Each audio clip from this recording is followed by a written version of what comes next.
Hey, have you ever wanted to combine some New Age worship with some Old Testament brutality? Is every flex of your outstanding musculature nothing short of godly? Where the beat go? Oh, ain't that something? Drums came in, you ain't see that coming. Hands on my head, can't tell me nothing. Got a taste of the fame, it upon my stomach. Well, congratulations! You might be a Zealot Barbarian. But what is a Zealot Barbarian? Well, take your place in the bass section of the choir, make sure your religion's dietary restrictions don't exclude beef, and get ready to crush the non-believers, because we've come to spread the glory of the gods.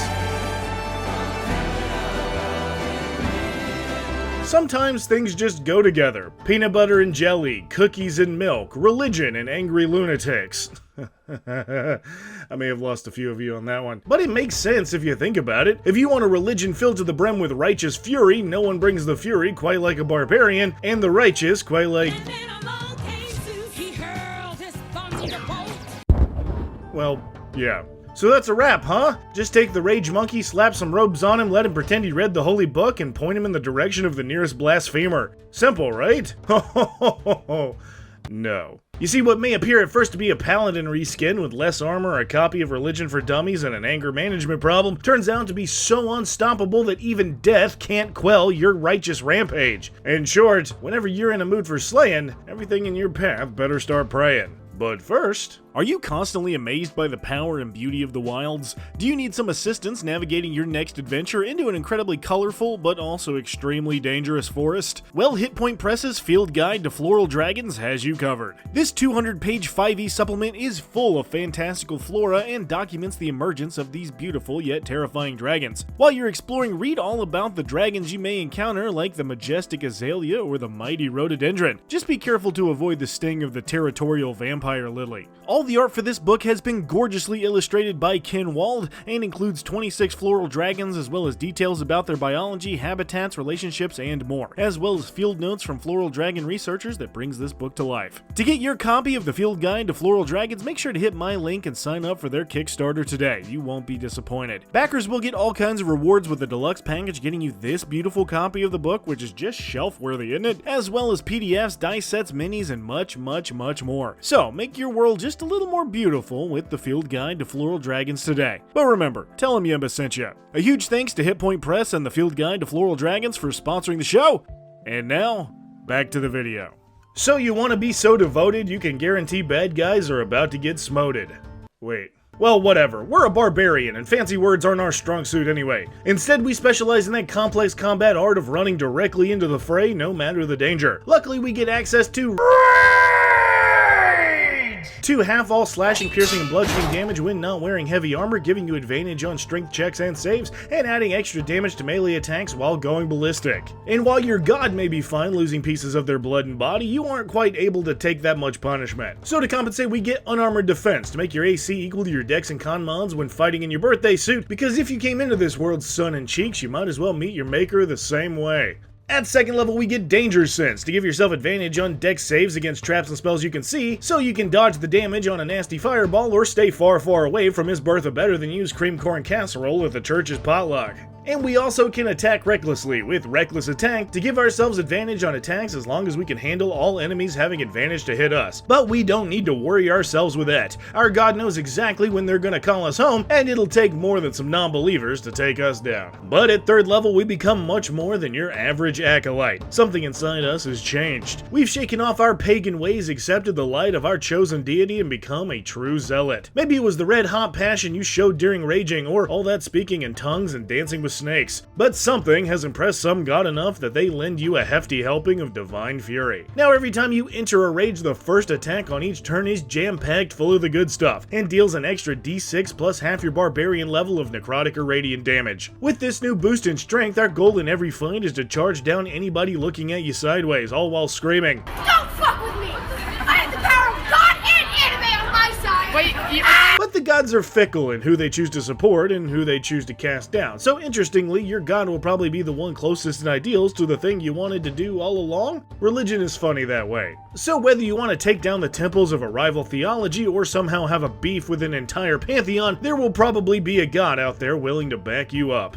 which also means we're a warrior of the gods, and as such no longer need material components to be revived with spells like Revivify or Raise Dead, saving the cleric a trip to the diamond shop if some lucky shot was able to kill us in a fight, and Primal Knowledge for some extra skill proficiencies as we level up. At 5th level we get extra attack to improve our chances of laying down that Divine Fury, fast movement to increase our movement speed by 10 feet while not wearing heavy armor, and Fanatical Focus at 6th level for 1 free reroll on a saving throw while raging. And since you can use this once per rage, it just goes to show that we always got someone looking out for us. At 7th level you pick up Feral Instinct and Instinctive Pounce so we can never be surprised, and can move half your movement speed as a part of the bonus action you use to enter a rage, allowing you to make sure no one can get the drop on the party and always come out swinging when under threat. And 9th level Barbarians mean shit gets real with some nasty brutal critical die, so nat 20s get an extra dice, increasing to 2 and 3 more at levels 13 and 17. But we're here for Zealous Presence at level 10, letting you inspire up to 10 creatures within 60 feet of you with your blessed Temper Tantrum, and give them advantage on all attacks and saving throws until the start of your next turn. And since you can belt this fearsome battle cry as a bonus action, you gain all the benefits from it as well, doubling your chance to crit and shredding bad guys with that consistent holy damage. Today the squirrel went berserk in the first self-righteous church in that sleepy little town of Pascagoula. It was a fight for survival that broke out in revival. They were jumping pews and shouting hallelujah. And as if the next 3 abilities were crafted by the gods themselves, you basically become an unkillable nightmare for any foe who made the mistake of calling your goddess Shart instead of Shar. Starting with Relentless Rage. Now instead of going unconscious at 0 hit points, you instead make a DC 10 Constitution saving throw and drop to 1 instead, and you can repeat this save on subsequent hits as the DC increases by 5 each time. But that won't matter for long because our level 14 ability Rage Beyond Death lets you keep fighting even on the verge of utter annihilation. Now instead of falling unconscious after eventually failing the saving throw, you just don't. That's it.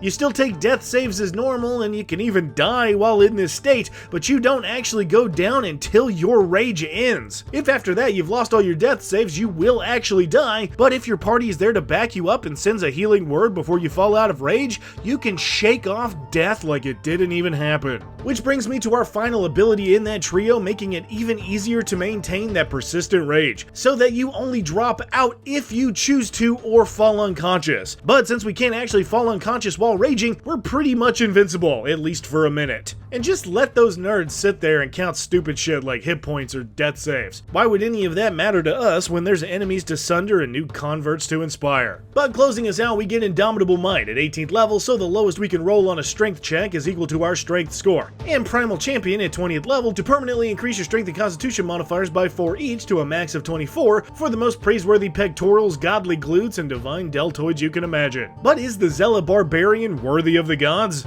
I don't know about all that, but it's pretty goddamn good. One of the best things about this subclass is that it not only does what it sets out to do, but it also doesn't overcomplicate things with too much stuff. Part of the fun of the Barbarian in the first place is how combat focused you are, so having a subclass that can deal solid damage on top of being super hard to take out is both a dream for the player and a pain in the ass for the DM. The Zealot also plays into its central idea without pushing you too far into a particular mindset when it comes to roleplay for your character. As tempting as it may be to make a Zealot just a dumber paladin, you really have the freedom for your Barbarian to be pro-god, anti-god, or anything in between, which is nice considering some of the more religious-based classes often send you down one path or another. Options are always a good thing, and the fact that the Zealot is clear enough mechanically while being vague enough for character stuff is surprisingly well done, whether that was intentional or not. But best of all, the Zealot is just fun.